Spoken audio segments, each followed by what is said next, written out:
Welcome to the Oxa podcast, where we discuss science-based breathing tools and practices to optimize your health. Hi everyone, I'm your host, Matthew Chafford, biomedical engineer and health tech podcaster. Our guest today is Sarah Silverman, a Stanford-trained holistic sleep specialist, insomnia expert, and wellness consultant passionate about sleep health and wellness. Sarah is known for using a personalized mindfulness-based approach to help improve sleep issues, leveraging notably cognitive behavioral therapy for insomnia as a first-line, drug-free approach for adults with chronic insomnia. In today's conversation, Sarah explains how diaphragmatic breathing can be used to stimulate the parasympathetic nervous system, promote relaxation, and improve sleep quality. She shares how breathing practices like box breathing can help reach this relaxation state, the ideal timing throughout the day, and the time it takes before one can see major improvements in sleep quality. By the end of this episode, you will know simple yet powerful breathing techniques that you can apply in your daily life to improve your sleep quality. Before we jump right in, I'd like to add that this episode is brought to you by Oxa, the first wearable with live biofeedback and your coach for enhanced sleep and stress relief. Oxa measures in real time your vitals, like your heart and respiratory rates, and creates personalized breathing exercises for you to control stress and get better sleep. Head over to oxalife.com, that's OXALIFE.com, for more details on how Oxa can help you live a healthier life. And now, here's our conversation with Sarah Silverman. So what is insomnia, Sarah? So insomnia is a primary sleep disorder that involves a couple different components, and I'll walk you through them. Insomnia looks a little bit different for everyone, but these are, I would say, the general signs to look for. And it's typically either having difficulty falling asleep, difficulty staying asleep, waking up too early or earlier than desired, also having non-restorative or poor quality sleep, as well as a daytime component. So as I like to share with my clients, insomnia, yes, affects your nighttime sleep, but it also affects how you feel and function during the day. So it's very common to also feel very fatigued, very tired during the day, as well as feeling tired but wired, which is a very unique experience among folks with insomnia, especially in the hours leading up to bedtime. So those are the most common signs of insomnia, but it is now considered a primary sleep disorder that can occur on its own, but it can also occur as a symptom or as an additional disorder in conjunction with, say, a mental health condition like depression or anxiety, and of course can also be in addition to a lot of medical problems like chronic pain, fibromyalgia, a number of other medical issues. It's very common to also have insomnia as a byproduct. So that's kind of the classic signs of insomnia in a nutshell. You touched on quickly about it, but like the reasons, where is it coming from? So because I assume there might be some, clear triggers that, lead to getting insomnia. Some people probably actually struggle with it since their early days. Could you share with us a bit about the origins of it? Absolutely. I love this question because in the sleep community, we actually think about insomnia as a survival mechanism. And what I mean by that is, if we think back to our ancestor days, insomnia on some level served a survival purpose. Because if you think about us being asleep, it doesn't make sense from a survival standpoint to be asleep and totally unconscious for 8 hours at a time, especially if all of us were asleep at the exact same time. That would make us very vulnerable to the outside world. And so on an evolutionary level, there are some people who need to be awake and alert at different times of the day versus night. And so insomnia is thought to be this stress mechanism or survival adaptation that some people are a little bit more vulnerable to. There are many different causes of insomnia, but I'd say the most common that I tend to see is usually due to stress or worry about sleep. Again, a number of different medical reasons can cause insomnia as well, but it usually is this underlying stress response that's taking place in a lot of folks who have either short-term or long-term insomnia. And one distinction that I think may be really important to make as well is the distinction between having insomnia versus actually experiencing sleep deprivation or sleep loss, which I know that they may seem similar, but they're actually two very different problems. Where insomnia is actually a response to stress or a adaptation to some type of stressor. And for a lot of folks with insomnia, it's actually sleep being the stressor, whereas sleep deprivation is actually losing sleep because there's something getting in the way of the opportunity to sleep. So in comparison, if you're dealing with insomnia, usually you're doing all the right things. Maybe you even have a really great sleep environment. You feel like you're doing all these sleep hygiene or healthy sleep habits, but you still may be unable to sleep well. With sleep deprivation, there's actually something getting in the way. So for example, very common example would be if you have a new baby. The baby is often interfering with your opportunity to sleep, which is very different from, say, experiencing insomnia, where it's much more a stress response or stress adaptation. And really, there sometimes is nothing getting in the way when dealing with insomnia, but with sleep deprivation, there's usually something there. So a new baby is a very common example. For folks who experience jet lag on a regular basis, that's also a common example. Shift workers. Also, if you have chronic pain, the pain is interfering with sleep. That's another big one as well. So typically, the way that I like to describe it for my clients is with insomnia, it's not that you're losing sleep. It's that you're not producing the sleep as a result of a stress response. Whereas with sleep deprivation, you're actually losing the sleep because something is getting in the way. And that's otherwise known as insufficient sleep. So not actually getting enough sleep. Where with insomnia, you could actually be getting enough sleep, but it's just not good quality sleep and certainly leads to feeling pretty tired during the day. And so this sleep deprivation, can it result after some time into proper insomnia? Is there an evolution to it that leads to insomnia, or is this completely separated conditions in a way? I think it depends on the individual. I have certainly seen that to be true, but for most folks, believe it or not, they are often two very distinct problems to have. And there are many folks who have a little bit of both. So they can overlap as well, but they are often very clearly defined problems on their own.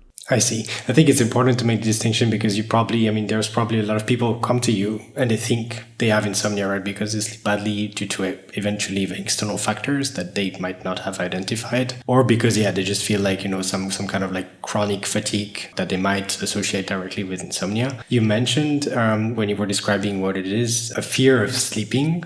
Is that something that's common?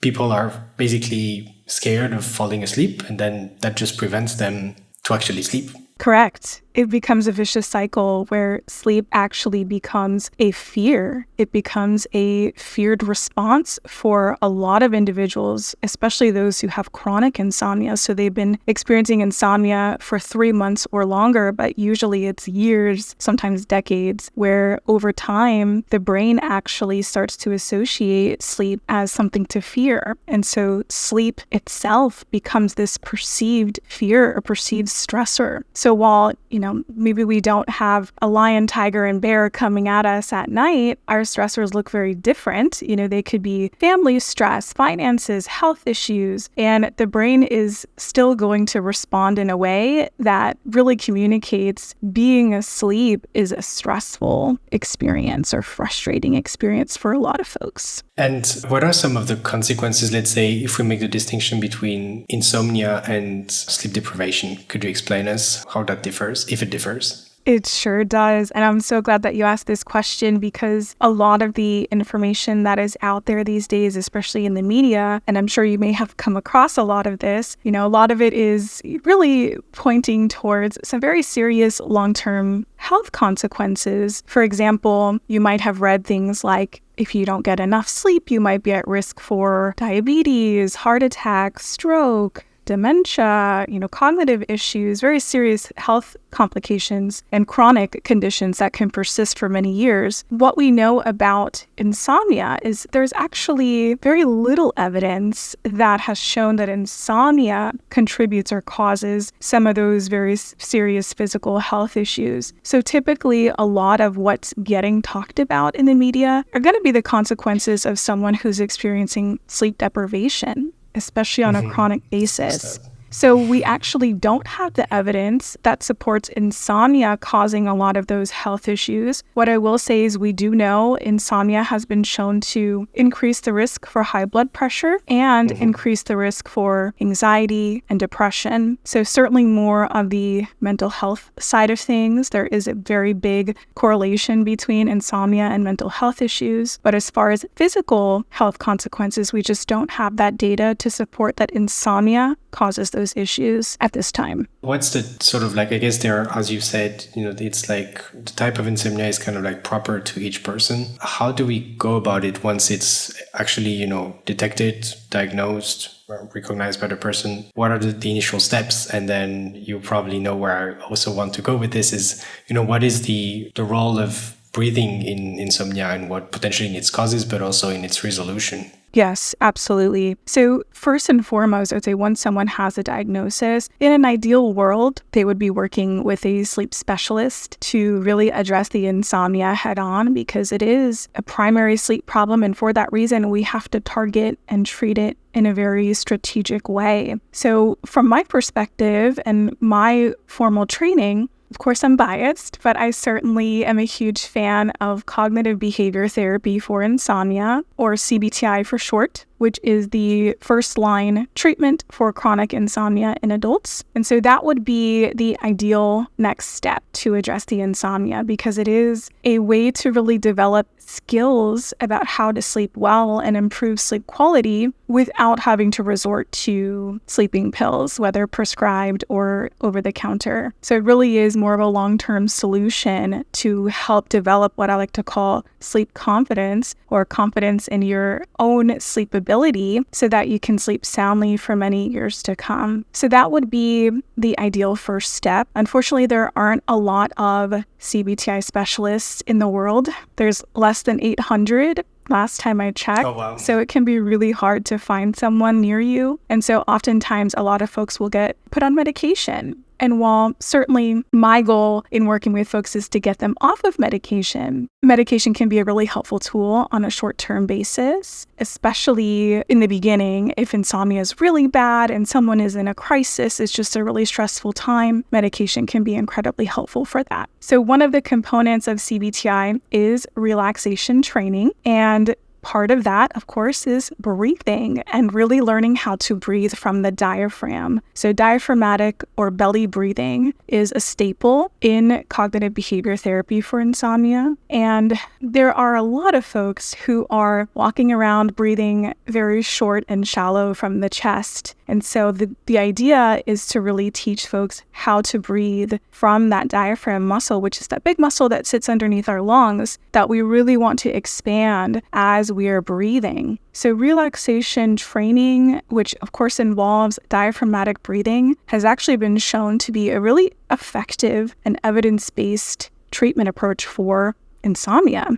So there are some folks who may really benefit from just focusing on breathing because it lowers what's called hyperarousal, or this increased level of activation that's often taking place within the nervous system. So I can certainly dive into that a little bit more. Sure. I mean, can you explain us what is the mechanism? So, and I think in some of the previous episodes, we covered that, when we go into this like relaxation state, you go through those longer exhale type of breathing exercises, which has the effect to basically stimulates the parasympathetic nervous system. Is this basically, can you take us through the kind of like the mechanism through which relaxation is reached and through which this has an impact on the sleep quality of the people concerned? Yes, of course. I love this question because even for folks who maybe don't have insomnia, really knowing how to breathe from the diaphragm is such a powerful skill to have and can be so supportive of the nervous system throughout the day. And it has been shown to be really effective for improving sleep quality. So you're absolutely right. As far as what breathing does to our nervous system, it's changing our sympathetic nervous system into more of a parasympathetic state, which is, of course, that rest and digest process that we ideally want to be in order for sleep to unfold much more easily. So as I like to share with my clients, none of us really have control over when we fall asleep, because the actual process of sleep is something that's out of our control. We could certainly influence when we might feel sleepy, but ultimately we don't have the ability to force that to happen. What we do have a little bit more control over is how we prepare our bodies for sleep, or how we set the stage for sleep to happen. And breathing is one of the best ways, if not the best way, to bring the nervous system into more of that rest and digest state so that sleep can unfold and happen in a much more easy way. And isn't that what everybody wants, to get into bed and fall asleep effortlessly? Breathing is such a great way to get you to that point where it really does set the stage for sleep to happen. So as far as what's taking place within the body and the nervous system, when we are really focusing on switching into more of that rest and digest state, the way that I like to describe it is really thinking about activating the vagus nerve, which is one of our biggest nerves that connects the base of our neck all the way down through our tailbone. So it sits along the line of along the spine and is connected to all of our organs throughout the body. And so when thinking about practicing a breathing exercise, and really breathing from the diaphragm muscle, what ends up happening is we activate this vagus nerve by breathing from the diaphragm. So I like to think about it as we inhale, we're expanding that diaphragm muscle, and that actually squishes the organs that are surrounding the diaphragm. And because of that, it actually is then able to activate that vagus nerve because it's all connected. And that sends a signal to the brain to essentially release any tension or stress. Of course, a lot of folks have a lot of muscle tension, so it basically sends that signal to the brain to switch to more of that rest and digest state. So there's an actual physiological change that's taking place when we breathe through the diaphragm muscle, which activates the vagus nerve. And when you were talking about the cognitive behavioral therapy approach, so there are these practices we just talked about, which are probably before going to bed. But then I assume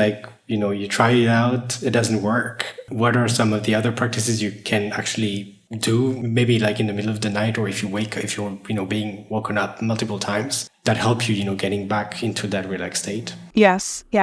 Great question. So what I want to say first is sometimes it depends on the person, but sometimes practicing a breathing exercise before bed or in the middle of the night can sometimes lead to even more frustration when the intent of practicing is to try to fall asleep. And I say that because sleep is a process where the more that we try to sleep or the more effort we put into sleep, the less likely it's going to happen. And so I always, share this with my clients too. When it comes to relaxation and breathing exercises, you want to do them for the sole purpose of relaxation, not in an effort to get to sleep. So for that reason, again, it depends on the person, but certainly before bedtime can be a good time, the middle of the night as well, depending on the person, if it is not in an effort to get back to sleep. It's simply to focus on switching the body and bringing the body to more of that rest and digest state. And for that reason, in the beginning of working with someone, I actually recommend breathing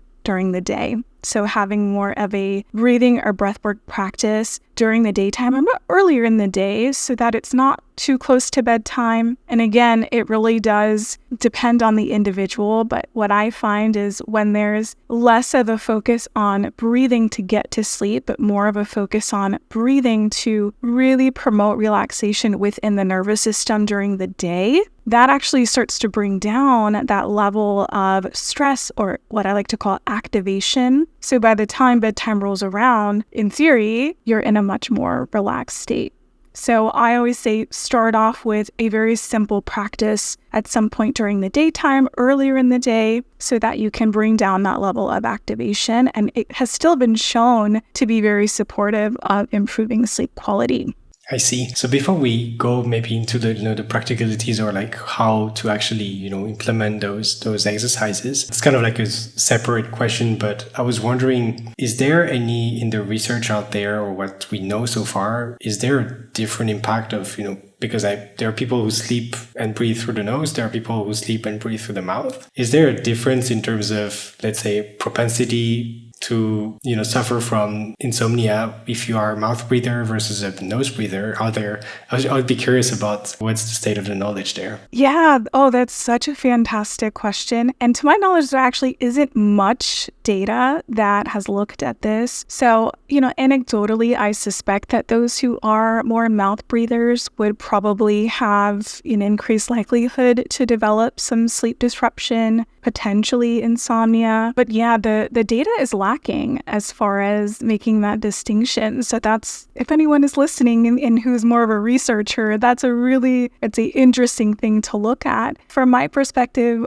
and I think this also depends on who you ask, I always recommend really breathing through the nose. So inhaling and exhaling through the nose, so more nasal breathing as a general practice, because that just promotes more nitric oxide and really good oxygenation throughout the body. And certainly there is a time and a place for breathing through the mouth as well. But from a sleep perspective, I think most of what we know has really looked at nasal breathing to be most effective for really promoting more of that rest and digest process. I see. And before we go into these exercises as the actionable part of the conversation, how long does it take to get away from insomnia? Or, I understand it's also like on a case-by-case basis, and you've probably seen a broad range, but can you give us a sense of how long it takes? Believe it or not, change can happen very quickly, especially if someone is motivated and who implements the strategies. So I have some folks who see great improvement in as little as a couple weeks. So 2 to 3 weeks, most people start to notice some changes in their sleep quality, their overall level of stress has reduced. And then there are some folks where maybe it takes a little bit longer. So I'd say on average, usually about 3 to 6 months for most folks. But again, it really does depend on the person. Change can happen very quickly. And then it's maintaining that progress as well that can sometimes be challenging. Yeah, in the long term, that's kind of like the hard part of it. I see. Yeah, so if we go into some examples of the breathing exercises that you recommend for your clients and your patients who come to you with insomnia-related issues, could you share with us a few of those practices that you recommend them to implement before going to bed, during the day, or during the night when there's an acute event of insomnia, if I can call it like this? Yes.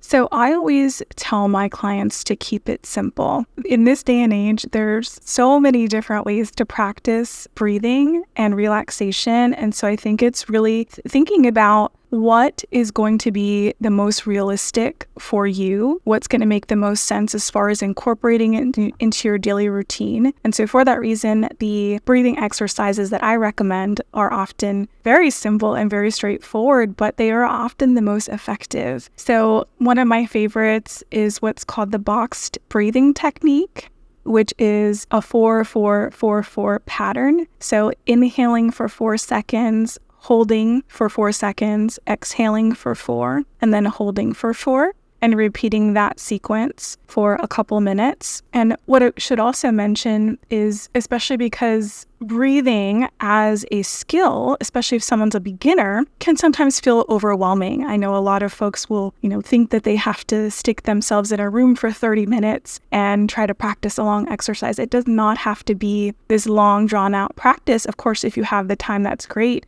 But I always say keep it really short and simple. So 1 to 2 minutes to start can still be very powerful. There's a lot that happens behind the scenes, even with a minute of this type of breathing. So that's always a good place to start. So that's boxed breathing. And then another similar variation is what's called the 4-7-8 technique, which is becoming very popular these days. It's a breathing technique that's recommended in the military as well. So it's inhaling for 4 seconds, holding or pausing for 7 seconds, and then exhaling for 8 seconds.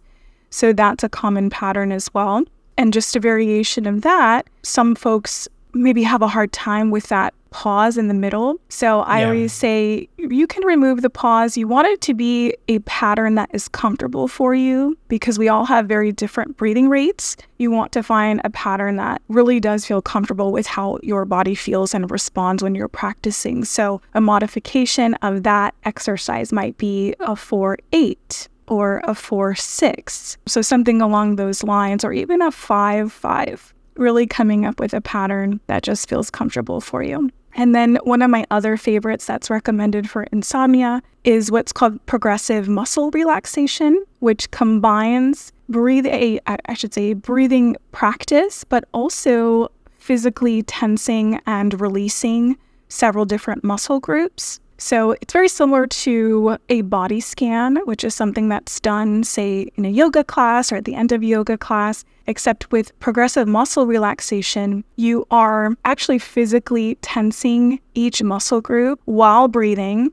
so that your brain understands the difference between feeling physically tense versus actually releasing that tension. So progressive muscle relaxation, or PMR, is a little bit of a longer breathing exercise. And typically what I recommend is to go through the major muscle groups of the body. So either starting at the head and working down to the toes, or starting at the toes and working up. But for example, you would really want to tense and release your forehead, then your mouth, your tongue, your jaw, then your shoulders, your arms, your hands, your stomach, your legs, calves, ankles, feet, right? So going through the whole body, but physically tensing and releasing as you're practicing really breathing from that diaphragm muscle. So with any of these techniques, while there are many different patterns that you could potentially follow, I always say make it work for you